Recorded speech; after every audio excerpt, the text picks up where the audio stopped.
Bujangga Manik merupakan salah satu naskah berbahasa Sunda kuno yang memuat kisah perjalanan seorang tokoh bernama Bujangga Manik mengelilingi tanah Jawa dan Bali. Naskah ini ditulis pada daun nipah dalam puisi naratif berupa lirik yang terdiri dari 8 suku kata, dan saat ini disimpan di Perpustakaan Bodleian di Universitas Oxford sejak tahun 1627. Naskah Bujangga Manik seluruhnya terdiri dari 29 lembar daun nipah, yang masing-masing berisi sekitar 56 baris kalimat, yang terdiri dari 8 suku kata.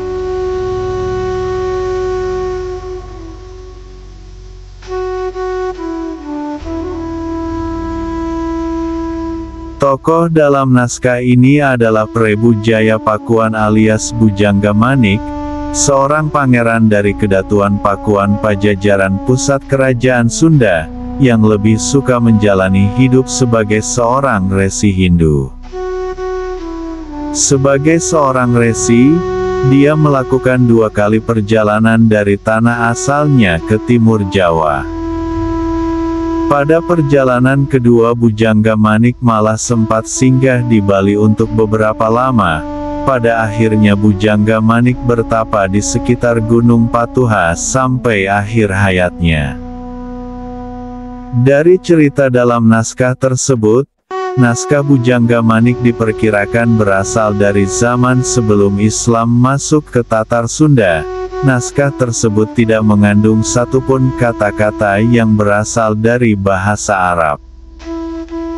Penyebutan Majapahit, Malaka, dan Demak membawa pada perkiraan bahwa naskah ini ditulis menjelang akhir tahun 1400-an atau awal tahun 1500-an.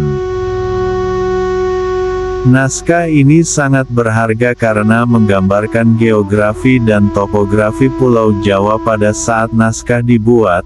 Lebih dari 450 nama tempat, gunung, dan sungai disebutkan di dalamnya. Sebagian besar dari nama-nama tempat tersebut masih digunakan atau dikenali sampai sekarang.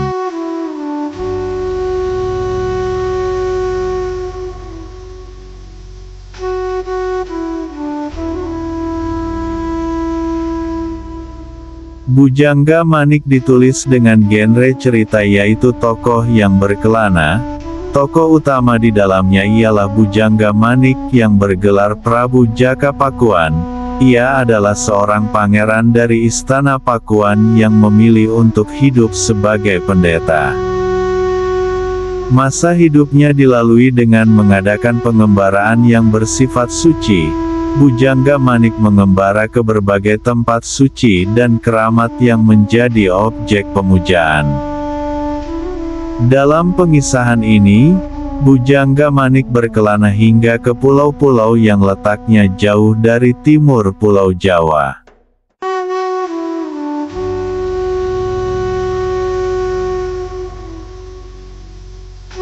Setelah perkenalan singkat sang protagonis Pangeran Jaya Pakuan diperkenalkan di baris 14, nama ningrat ini tidak disebutkan kemudian.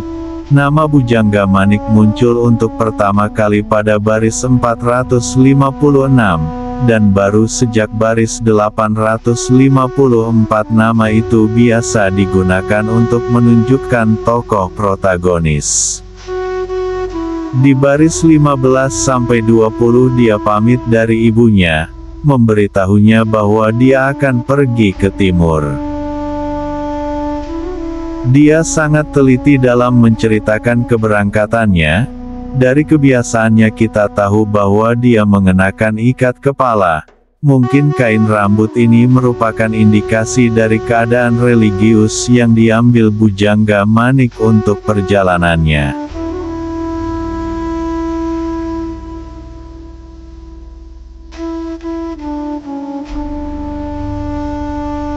Perjalanan pertamanya dilukiskannya secara terperinci. Waktu mendaki daerah puncak Bujangga Manik menghabiskan waktu seperti seorang pelancong zaman modern.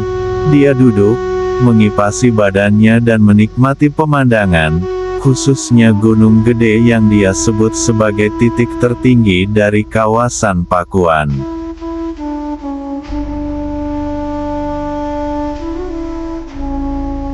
Dari puncak dia melanjutkan perjalanan sampai menyeberangi Cipamali untuk masuk ke daerah Jawa. Di daerah Jawa dia mengembara ke berbagai desa yang termasuk Kerajaan Majapahit dan juga Kerajaan Demak.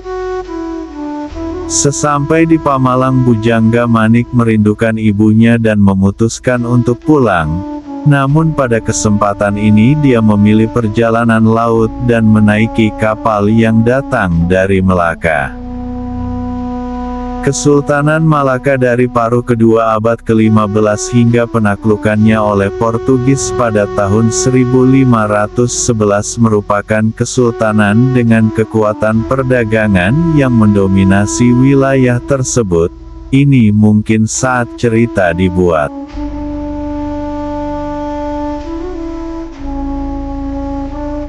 Keberangkatan kapal dari pelabuhan dilukiskan seperti upacara pesta, bedil ditembakkan, alat musik dimainkan, beberapa lagu dinyanyikan dengan keras oleh awak kapal. Gambaran terperinci mengenai bahan yang digunakan untuk membuat kapal diceritakan, berbagai jenis bambu dan rotan, tiang dari kayu laka, jurumudi yang berasal dari India juga disebutkan. Bujangga Manik benar-benar terpesona, karena awak kapal berasal dari berbagai tempat atau bangsa.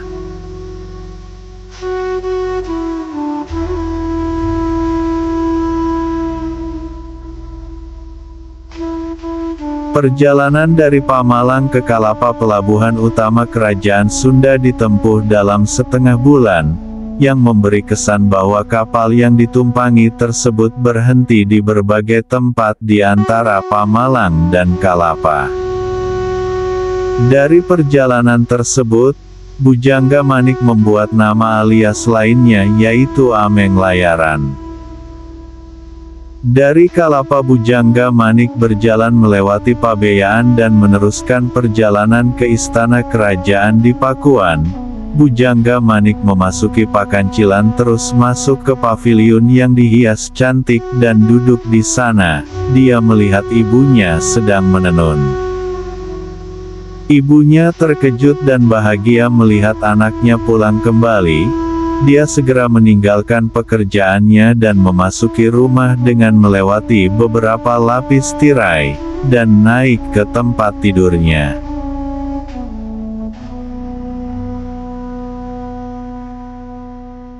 Ibu Bujangga Manik menyiapkan sambutan buat anaknya, menghidangkan sebaki bahan untuk mengunyah sirih, menyisirkan rambutnya, dan mengenakan baju mahal. Dia kemudian turun dari kamar tidurnya, keluar dari rumah, pergi ke paviliun dan menyambut anaknya. Bujangga Manik menerima perlengkapan mengunyah sirih yang ditawarkan ibunya.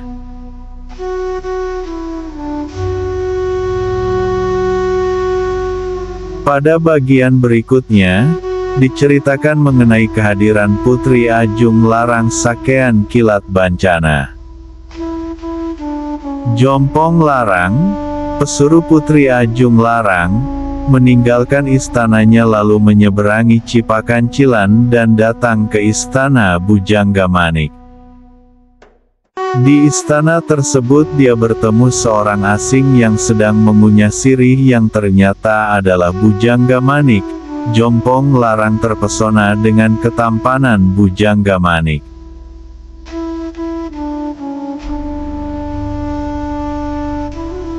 Sekembalinya ke istana majikannya, Jompong Larang menemui Putri Ajung Larang yang kebetulan sedang sibuk menenun.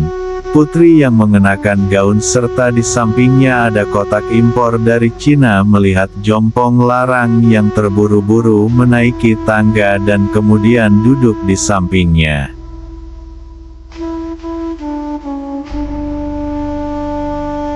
Putri menanyakan pesan apa yang dibawanya.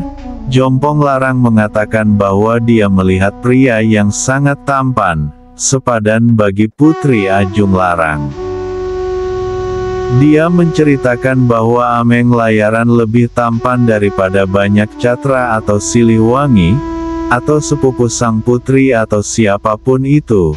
Lebih dari itu, pria itu pintar membuat sajak dalam daun lontar serta bisa berbahasa Jawa. Putri Ajung Larang langsung dihinggapi rasa cinta. Dia kemudian menghentikan pekerjaan menenunnya dan memasuki rumah.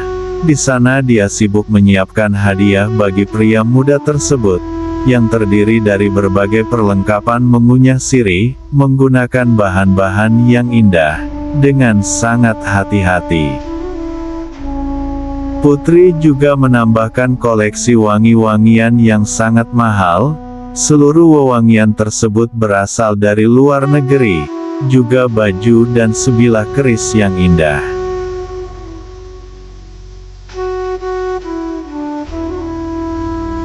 Ibu Bujangga Manik mendesak anaknya untuk menerima hadiah dari Putri Ajung Larang, kemudian menggambarkan kecantikan putri yang luar biasa serta pujian-pujian lainnya. Ibunya juga mengatakan bahwa Putri berkeinginan untuk menyerahkan dirinya kepada Bujangga Manik serta mengucapkan kata-kata yang tidak pernah disampaikan Putri Ajung Larang.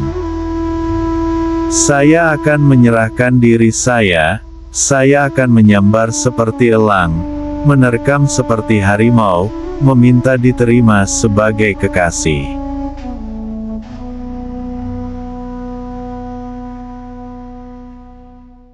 Ameng Layaran terkejut mendengar ucapan-ucapan ibunya yang antusias dan menyebutnya sebagai kata-kata terlarang, dan bertekad untuk menolak hadiah tersebut dengan kata-kata yang panjang juga. Dia meminta ibunya bersama Jompong Larang untuk mengembalikan hadiah tersebut kepada Putri serta menghibur Putri. Dia lebih suka untuk hidup sendiri dan menjaga ajaran yang dia terima selama perjalanannya ke tanah Jawa di pesantren di lereng Gunung Merbabu. Untuk itulah Bujangga Manik terpaksa harus meninggalkan ibunya.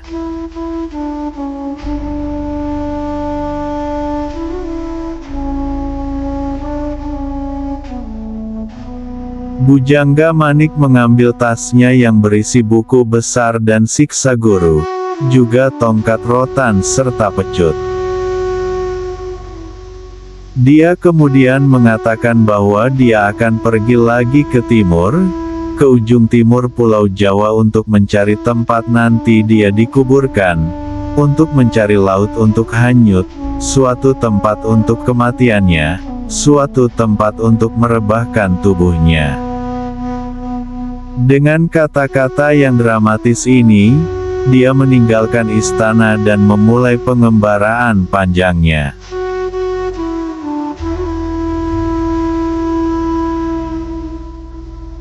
Dia meneruskan perjalanannya ke timur, menuliskan banyak sekali nama tempat yang sebagian masih digunakan sampai sekarang.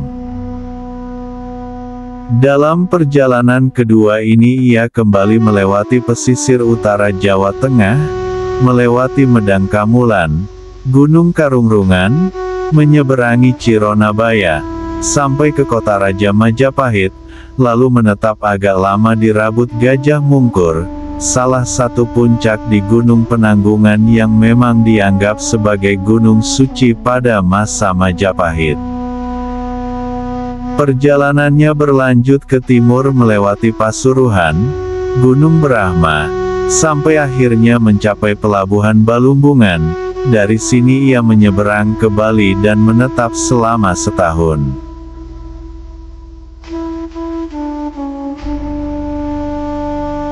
Dari Bali ia menyeberang kembali ke Belambangan dan melanjutkan perjalanan kembali ke arah barat melewati pesisir selatan Jawa, melalui Gunung Mahameru, Gunung Kamput, dan berhenti di Rabut Pala untuk belajar kitab.